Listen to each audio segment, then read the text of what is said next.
On the 2nd of June 2022, Facepunch released the Combat Update, an update that will change Rust forever. Say goodbye to all the tryhards, the people who spend 25 hours a day on UKN trying to get the recoil pixel perfect. If you've seen my previous video, there I talk about how to minimize recoil by using crosshairs. Now, almost everything I said there is no longer relevant. That's why I decided to make a new video on the subject to not mislead people. Now let's get into the changes. The recoil has been changed from a specific pattern to a more random spray pattern. Facepunch calls this gradient-based aim drift and inaccuracy. That means the longer you hold down the trigger, the more inaccurate the shots will be. They also changed the aim cone so that roughly 20% of the bullets will land exactly where you're aiming to make the weapons more balanced. And that means no more getting beamed from 200 meters by MP5s. The second change is the sounds. In my opinion, I'm not really a big fan of the new sounds. I think they kinda sound more like hammers than actual weapons, and it's gonna take a while to get used to. They also added some small stuff like more realistic view models and head bobbing to make the game feel just a bit more realistic. Another important change is the new hit markers, which create a little indication whenever you get a hit marker.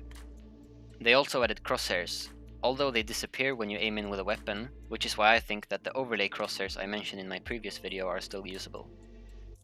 Some new in-game items that were added were the light machine gun or LMG, which is like if the AK and M249 had a baby. To craft it, you need a tier 3 workbench, 30 high quality metal, 1 rifle body, 2 springs and 3 gears.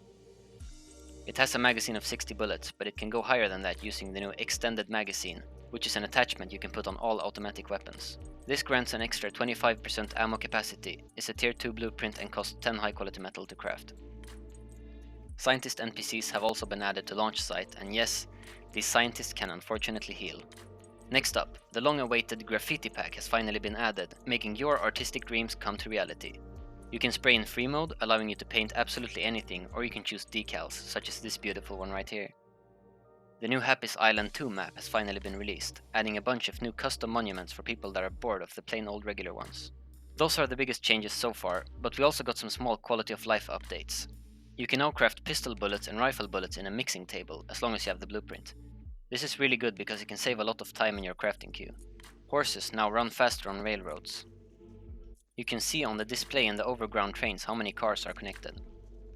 The landmine has a smaller world model. Cars now use your mouse sensitivity settings for smoother control. The compound bow takes less durability while held back, so it's not gonna break in like 2 seconds. And most importantly of all, I know that this is a thing people have been complaining about for many years.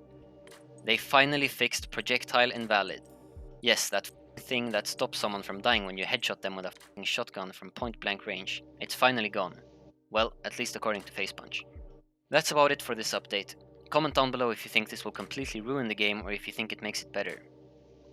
In my opinion, I think that many people will quit because of it, but it will bring in a whole new player base from different FPS games. Thank you for watching. If you liked the video, please leave a like, and if you didn't, fuck you. And if you didn't, leave a dislike.